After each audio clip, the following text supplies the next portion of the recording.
Welcome back to the Response Drivers Podcast, where we feature top marketing minds and dig into their inspiring stories. Learn how these leaders think and find big ideas to push your results and sales to the next level. Now, let's get started. Hey, I'm Rick Rapé, host of the Response Drivers Podcast. Here I dive deep with marketing experts and innovators to learn how they approach targeted marketing and use data-driven strategies to acquire and retain customers. We'll talk about what's working, what's changing, and how we can stay ahead in an evolving marketing landscape. Response Drivers is brought to you by RPM Direct Marketing. RPM helps companies develop hard-hitting direct mail creative and utilize advanced testing and targeting methodologies to reach customers and prospects. Our goal is to fully optimize your marketing performance to drive more sales and exceed growth expectations. RPM delivers smarter, more profitable direct mail solutions so you can turn your direct mail programs into a predictable, efficient sales channel. Check out rpmdm.com to learn more.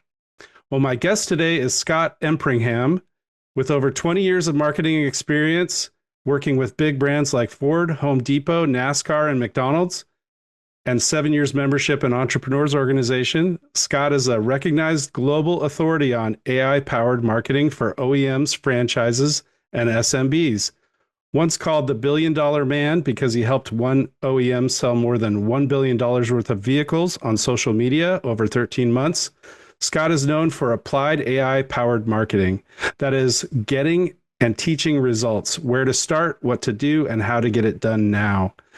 Scott leads a workshop called 100X Your Leads and Sales AI-Powered Marketing Masterclass. It's a hands-on live working session that promises to be spellbinding and delivers massive value and fun. Attendees will leave the workshop with thousands of dollars worth of marketing materials customized for their business. A lot of attendees have referred to this session as mind-blowing, high energy, and transformative, and Scott consistently scores a 6.8 out of 7 again and again. Wow, you've got a lot of experience and interesting stuff to talk about, so let's jump right in. I want to ask you, you describe in your story about how you lost everything and built it back stronger. Can you walk us through what happened and tell us a little bit more about that, what that felt like and what you did? Yeah, I'd be happy to. Thank you for having me. Best way to say it is when you introduced me as the $1 billion man, I was in Las Vegas and I'm accepting a couple of awards, like the awards that everybody wanted at this automotive convention, at this automotive trade show. These are the ones I won. And I step out on stage. They introduced me as the $1 billion man.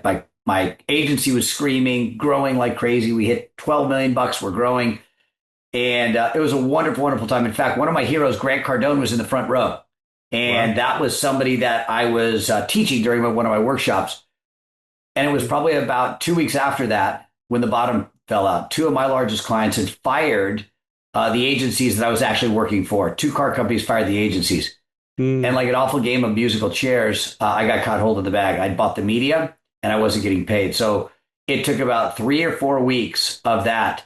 And I realized I was in big trouble. It was like exhaling and all your oxygen is out and then getting your oxygen cut off. Within 30 days, I'd shut the business down. 20 years of growth, right? 20 years of growth, shut the business down, lost my money, lost everything, lost the clients, was stuck holding the bag, and I had to liquidate everything. And it was game over. I talked to the guys in my business group. I said, is there a way out? Is there a way through? 80% of my revenue was tied up there. So it was game over. And that awful June of 2018, I lost it all. And I was sitting under about a mountain of debt, about $1 million in debt, personally signed a line of credit. And to top it all off, I was actually also going through a divorce. And it was the bottom of the barrel, family, business, my identity really, all shattered and lying on the ground and had to face starting over. And what did it feel like?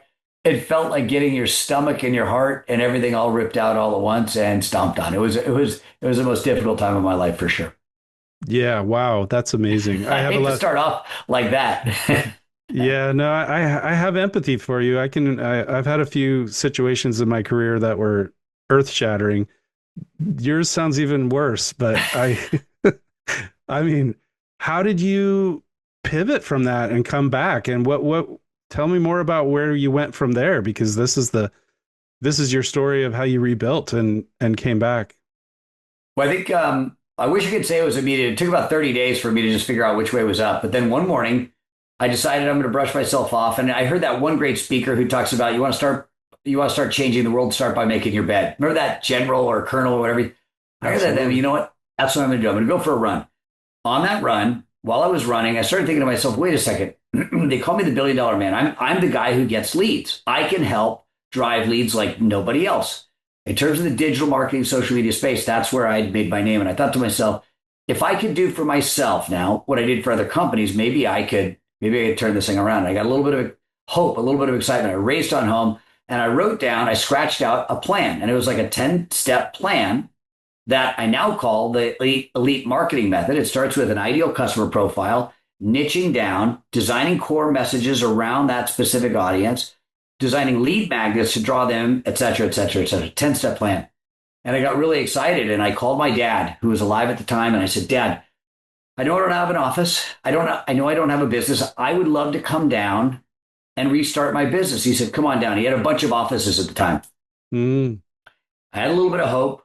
I drive on down there. I walk into his office and I walked in. I said, hey, Dad, which office could I take? And he pointed and he said, right there. And it was a chair sitting between two filing cabinets in the back corner of his office. I said, you got to be kidding me. He goes, you want an office? You have no business. I'm not going to give you one of my offices. So no bullshit. He gives me a chair between two filing cabinets. I got soy sauce over here and a filing cabinet over here. When he would need something out of the filing cabinet, he'd have to grab it and I'd have to duck and he'd open it up.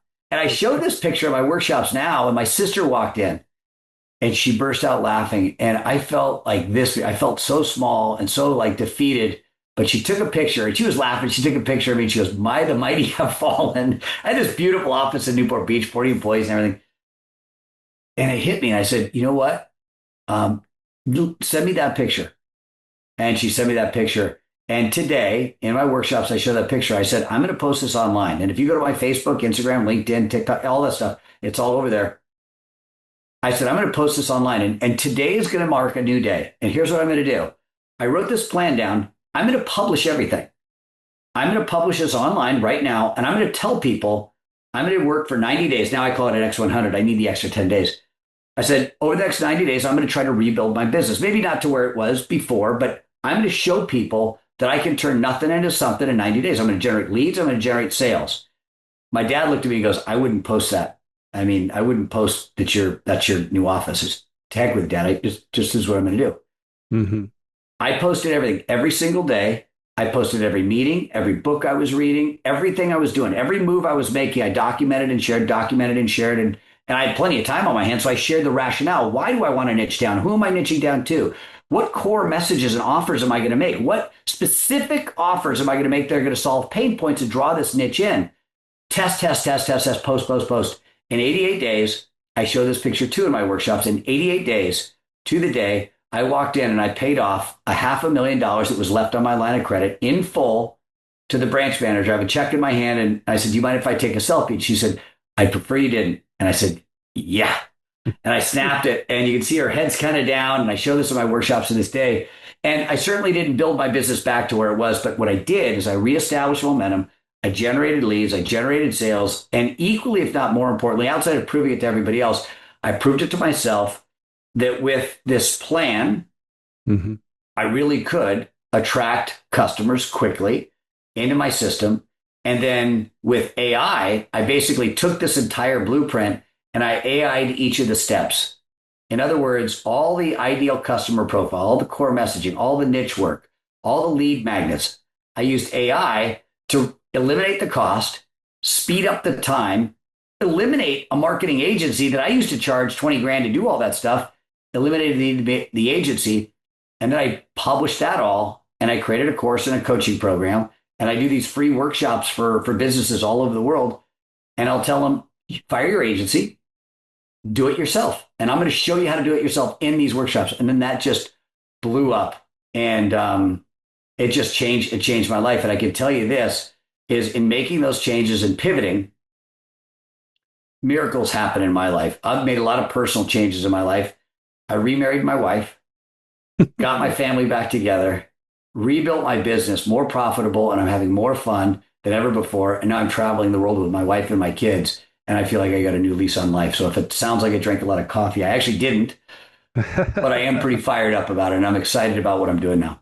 Well, congratulations. That's quite a story. I mean, I want to dig into the emotional aspect of that for just a second. I mean, how did you find the grit to keep pushing forward in the heat of that battle?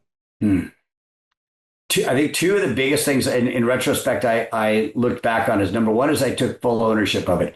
I was at the time when I was losing my business, I blamed it on my wife because if she wasn't doing X, Y, and Z, then I wouldn't be doing A, B, and C. I blamed it on my business partner. I blamed it on my clients. I blamed it on my employees. I had these employees that would come in their pajamas, and both could be true. They came into their pajamas at 9 o'clock and they would leave at 4:30, and I was just miserable with the culture that I had. The culture that I created was this entitled sense of culture. And I know lots of businesses around the country, particularly here in the US, can identify with this culture of, well, what latte do we have? Like, I wish they cared more as much about the clients as they do about the lattes and the soy milk and what we had in the kitchen. So I complained about my employees. I complained about my business partner. But one thing, when I lost everything, I really didn't have a choice. I needed to look the guy at the mirror and take full ownership of where I was because nobody was coming to help me. And that was number one. So I took full ownership. I read a book called by David Goggins called Can't Hurt Me. And he has this mirror exercise in chapter 1 or 2.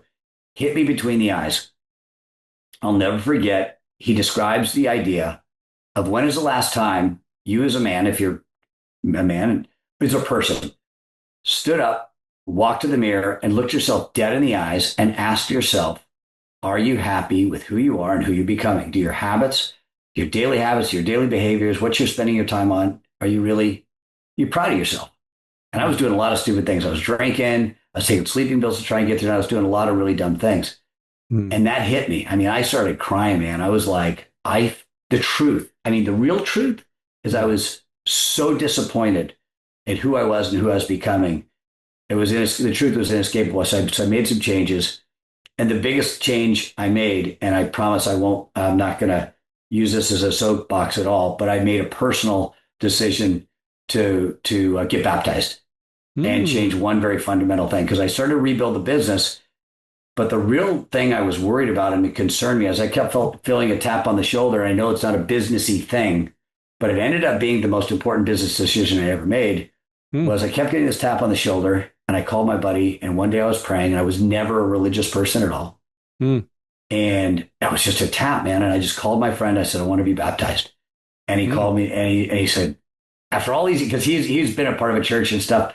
And I made that change. And that fundamentally changed my view of my place in the world, my place as a servant rather than somebody that was going to get. That changed my relationship with my kids. It changed my relationship with my wife. It changed my relationship, how I approach business. It just changed everything. And then miracles started to happen. So those two fundamental things I think were pretty important. Wow.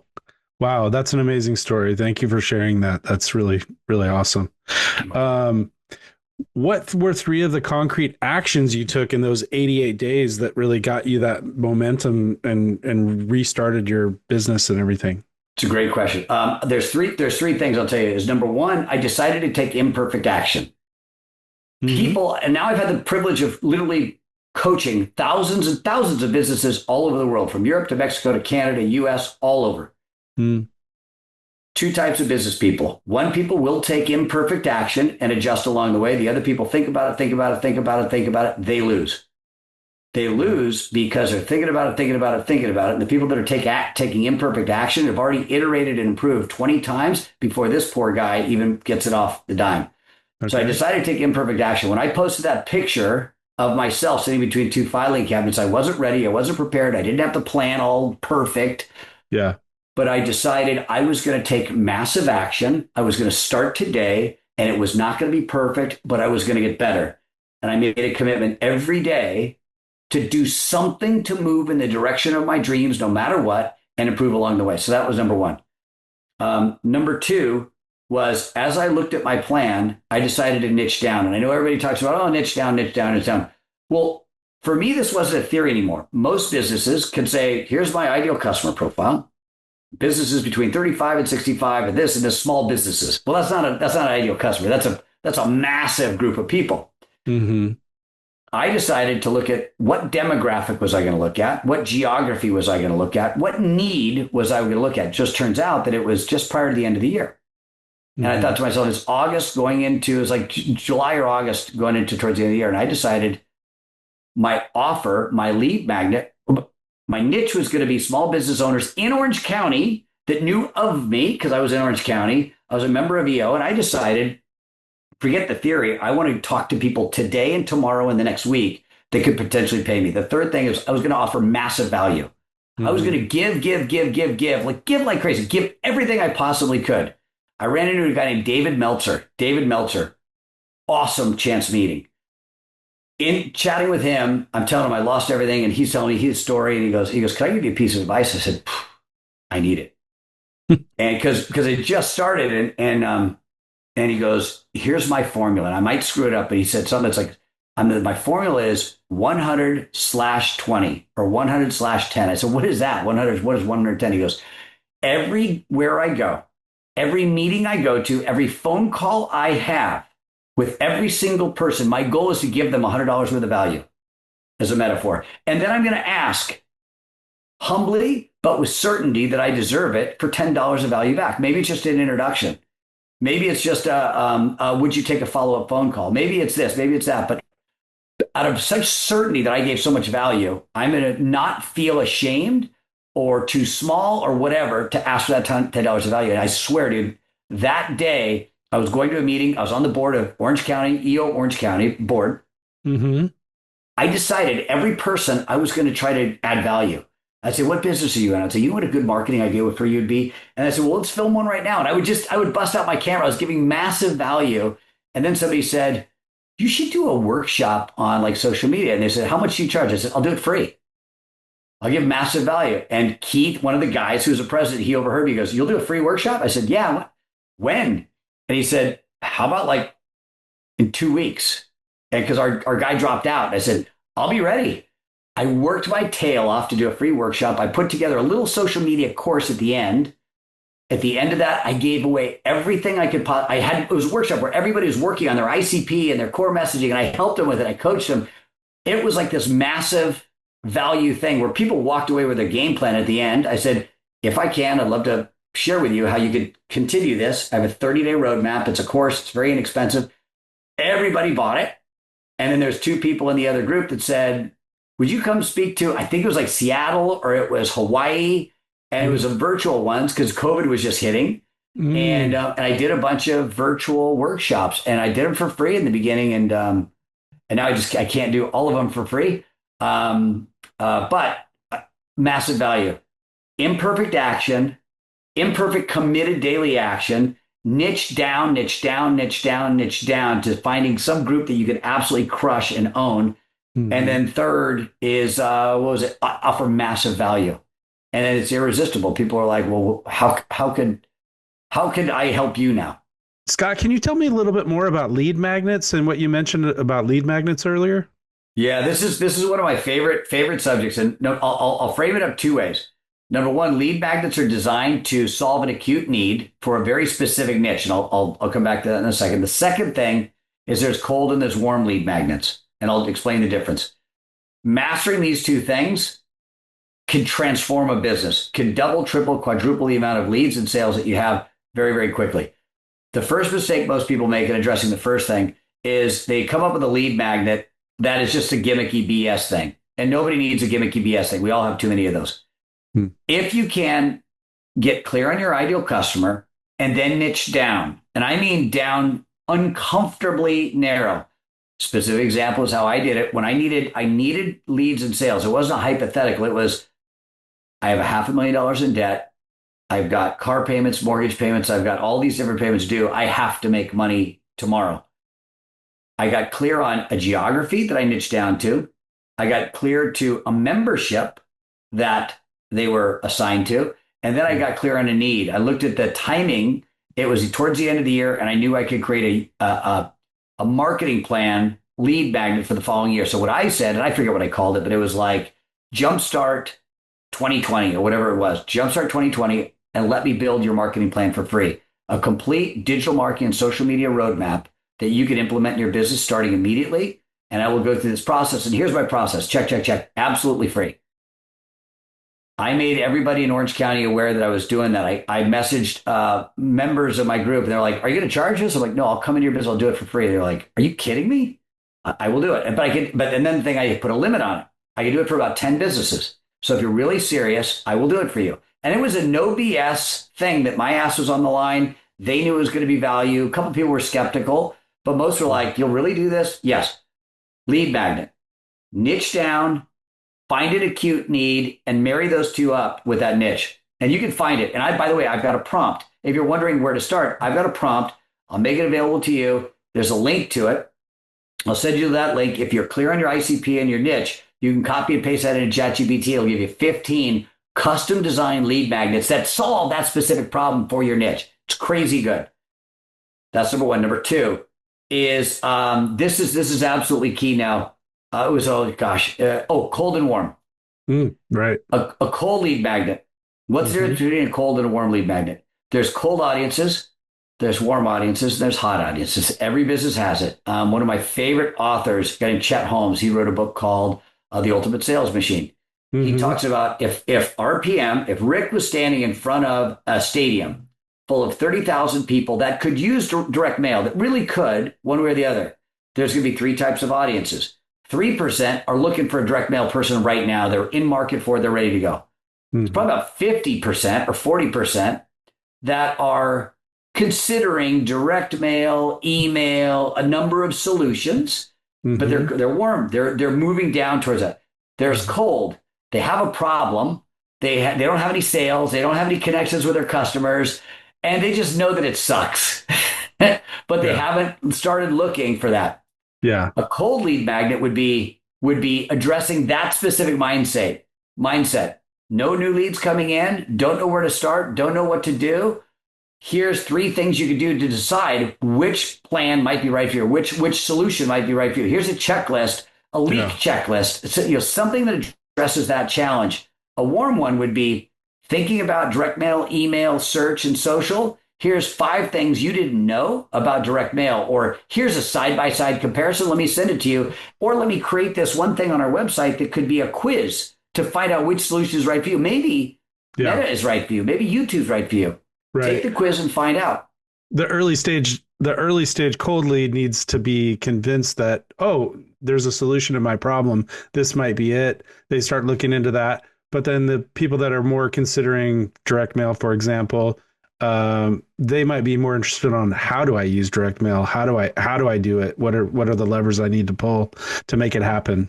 Something you got like that. Exactly. And then what if it's the end of the year and everybody's really focused on how do I crush the end of the year? How do I take advantage of cyber this or end of year this? Or then you can even tie in that messaging. Now you got something really, really strong that's going to appeal to double, triple, or quadruple the size of the market that if you didn't have that little unique niche angle on it. So I found I've just over in my career, that's been hammered into my brain.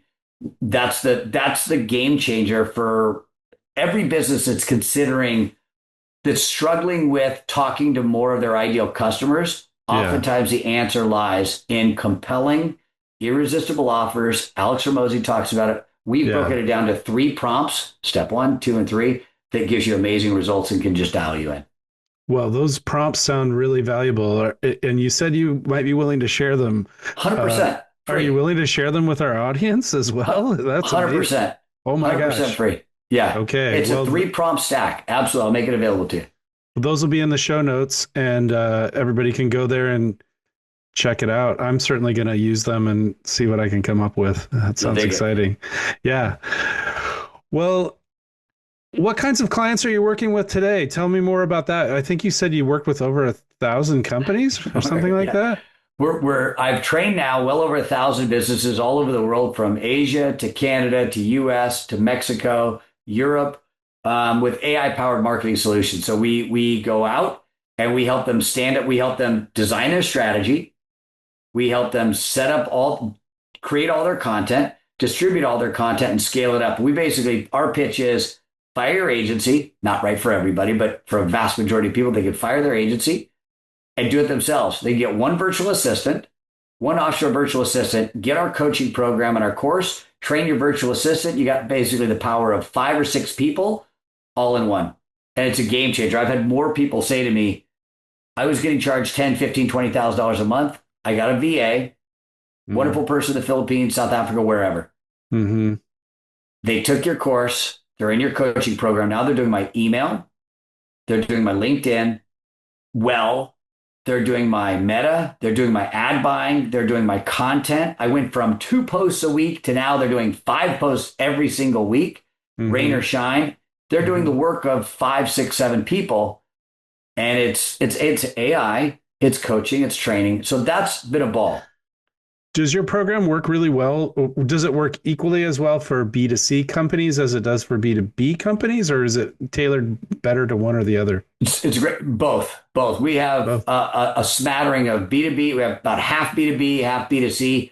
It's really a marketing. If you could picture 4 pillars, there's the strategy, there's the content creation, the content distribution, and the scaling. And it's marketing 101, but it's a strong marketing program that then allows you to customize the AI tools you need and point it in the direction you want, whether it's B2B or B2C. And it culminates with literally in the center of the program is a 90-day roadmap that you plug in after you've loaded your information, and it gives you literally a 90-day ramp up. And all you have to say is B2B or B2C. And I created it so you fill in the blanks, just like the old school Mad Libs back in the day. Okay. Any business could just fill in a couple blanks. There's these beautiful prompts and frameworks. You don't even have to worry about 90% of it. You fill in a couple of the blanks, copy, paste, go. And it's a prompt stack kind of program. And you do one step at a time. And before you know it, you're pushing out content and lead magnets. And we even have like one of my favorite examples is he's a speaking coach in Portugal. He's on a program. He stands up his strategy. He's creating lead magnets. And one of his lead magnet that ChatGPT said was a speaking style survey on his website, but it wanted him to create an app. And business people, politicians, bank presidents, like these big people who are doing a lot of press conferences and things, he helps them as a speaking coach. And he designed this thing. And he said, would it be cool if you could get a score, a speaking effectiveness score, and see where your gaps were and all this stuff? And it said, well, you need an app. So he's talking to this app developer, and the guy's going to charge like 15 grand, 90 days, and blah, blah, blah, blah. Lovable.dev comes out. Lovable.dev. We immediately jump on it. We buy it, and all of our trainers are on it. I said, dude, he's in Portugal. Come to our Wednesday live group coaching call. Let's demo this with you. You're going to have an app by the end of our 40-minute course, 40-minute live group call. And he's like, man. He goes in, we teach it to him. In 40 minutes, he's got a full-blown app. No design skills, no development skills, no nothing skills. He's just a business owner like you and me. He builds an app. He gets a link. He puts it on his website. He now has an app that's collecting leads, and he can send a direct mail, like a DM to a LinkedIn contact. Say, hey, take this survey and find out which score you are, and then it'll give you a roadmap. All that was done. My daughter and my son heard that, 12 and 16. They both have built apps. Wow. It's a game changer. Yeah, you've really leaned into the power of AI, which is awesome. A lot of what we talk about on this podcast is, what's coming with AI and how should we be using AI? It certainly is. It's always a conversation topic for sure. Where do you see it going from here? I mean, you're obviously leveraging it to accelerate a lot of really interesting parts of the marketing process. And where do you see AI kind of leading us over the next 5 years? That's a great question. I'm going to be super, super candid. I have no idea. I really don't, because there's people way smarter than me, and I go to these conferences and I'm always on the panel, and I'm the applied AI guy for right now. Yeah. And then there's guys and gals that are really out there on the frontier looking forward. And I honestly don't know. I mean, I haven't got a clue. Here's what I do know. If I had a traditional marketing agency using traditional marketing approaches and not leaning into AI, then I would be very scared. Like Yeah, after talking for to sure. you, I know that you're using AI to power the smarts behind your direct mail campaigns. It's a fundamentally powerful tool. Direct mail is an enormously powerful tool. And when you're coupling it with AI brains, it's going to make it that work that much harder, get that much better return on investment, get that much more targeted and Yeah, nuanced. So there's less waste when people are buying direct mail. Like you've already got it. But yeah, I run into agencies today that are going, gosh darn it, people don't get it. I mean, I do things, but like it reminds me of the day. It reminds me of years ago. I read Wall Street Journal. The CEO of Disney, Michael Eisner.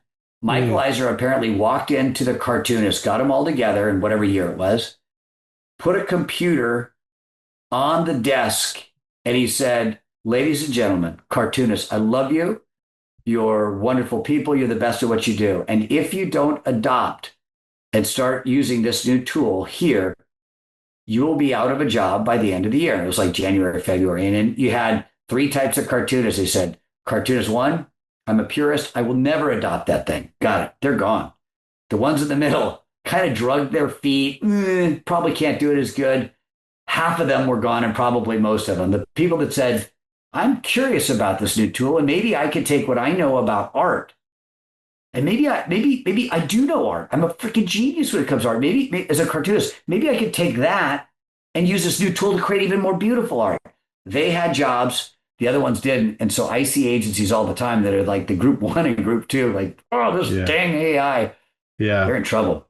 Yeah, and it's evolving so quickly that you just have to be studying and learning the newest cutting edge tools and trying new things and experimenting and keep evolving. It's just a time of rapid change in our professional careers. So 100%. And I make my staff study AI and learn new AI skills. And man, I told them the exact same thing. I'm like, if you aren't studying AI and working on AI, you're missing the boat because the future is going to be powered by AI. There's no doubt about it. So 100%. And to that, I'll just say this is that's why I've got the X100 behind me. One of our core programs is a 100-day accelerated course where you get the course, you get daily WhatsApp. So you're in a daily WhatsApp with the other 150 parts of our elite. We have an elite group called the Elite AI Marketing Team. And mhm. there's 150, 175 members in that group. You have daily WhatsApp access to all of them and my entire agency, tech, Meta, Google, email, AI, creative, content production, video editing. You have, my entire team's in there. So you have direct access to an entire agency plus the other members. Weekly live group calls. I've got 4 people on my team that are just buying things. They're like the 007 kind of guys that are bringing new techs or whatever the guy is, Q. I've got 4 Qs Okay. bringing new tools. So every week we say, here's an app of the week. Here's how you use it. Here's how you apply it. Here's what you can do with it. Mm. So it's so hard to do the research. So my 4 people will do the research. We test it on things and then bring it to them. And then Yeah. monthly, people that are part of our elite group, we have a monthly one-on-one call with me and my team, and we have a Yeah. monthly deep dive and go, okay, where's your bottlenecks? What's the next big hurdle for you? And they go, I have a presentation coming up and I just don't know how to do this. We'll go, okay, do this, do Yeah. this. And sometimes my team will jump in and we'll build it for them. We'll go, here's Gamma. Let's do this. Boom, done. Yeah, you bring it. I mean, that's a really good point. I think in this time with things changing so rapidly, being a part of coaching programs and masterminds and groups and all that is just more important than ever. It can accelerate your learning curve so much over trying to figure it all out on your own. I mean, that's just become almost impossible these days. Yeah. And I always thought kind of these masterminds were bogus. I thought like, I don't know how good it is. But we blurred the lines between a mastermind and a coaching thing to do it for you sometimes. One of the gentlemen that came in, he'd gone, set up his strategy, and on his monthly call, we had an opportunity. He goes, what I really need to do is I need to do a full-blown makeover on my LinkedIn. I mean, I need to change my header graphic. I need to change the About Us section. I really want my pin post to be more reflective of the core messaging I created. And, and I need to do a couple of these other things. I said, I got my whole team on here. Do you want us to just do it for you? And you can watch this, and we'll teach you, we'll record this, we'll send you the recording. He's like, holy shit, yeah, go. And he had his VA on there, and the VA was like, yes, please. Like, let's freaking rock and roll. Let's do it. And so I was like, Step number one, boom, boom, boom. And it felt like something out of the future because we showed him live us creating not only a total full-blown spot-on makeover for his LinkedIn account, header graphics, sliding headers that showed the different niches, his About Us section, his the pin post. Then we also did 30 days of content rotating between contrarian content, light bulb moment content, curiosity-driven content, and trending content, like these 4 types of content we teach. All educational, totally dialed into his stuff. Gave him a library. And like when we're done, we're sweating. And we're like, what'd you think? He's like, ooh, shit. That's not coaching. I don't know what the hell that was, but that was awesome. And I was like, I think we just created a new way to do these hours. If they want coaching, we'll give them coaching. But if they're like totally stuck on something, like that was not even possible. Yeah. Could you imagine? I mean, you just couldn't do it. But now it's like, that's the coolest thing. And I know I've been talking too much, but the last thing is, that's the coolest thing with AI. It's totally redefining what's possible in a meeting. Yeah. You know what I mean? Like it's nuts. Yeah. And there's so much that you can do so quickly. I mean, you used to have to go think about it for a week and then get a team of creative people to work on it. And oh my God. For another week and then, review it. And I lost my notes. Another week. Whatever. And now you can just be like, let's do it and crank it out. And it's good because it gives you a starting point, and it might not be perfect, but these days, like you said, it's important to just have a bias towards action, test it, refine it, improve it, keep iterating, keep learning, and keep moving forward. So it's all great advice, Scott. That's it. I'm super interested in your course and your all of this stuff. I keep signing up for more and more things because of these podcast episodes. But hey. Well, this has been super interesting and educational, and I really appreciate your time, Scott. If people want to get a hold of you, how would they get a hold of you? Best thing to do is ScottEmpringham.com. If you want to check out, like you want to go for a free live webinar and just get a training, you do that. If you want to book me to speak, ScottEmpringham.com, there's a link for that. If you want to get our course or our coaching program, it's on ScottEmpringham.com. And of course, I'm on LinkedIn and Instagram as Scott B. Empringham. But those would be the best ways. Well, awesome. Thanks for your time today, and I will let you go. Thanks. My pleasure, brother. Thank you. That's a wrap for this episode of Response Drivers. Thanks for tuning in. If you found today's insights valuable, make sure to subscribe so you never miss an episode. And if you're enjoying the show, we'd love it if you left a review. Got a question or a topic you'd like us to cover? Just drop us a message at responsdrivers@rpmdm.com. Until next time, keep driving response and making your marketing work smarter.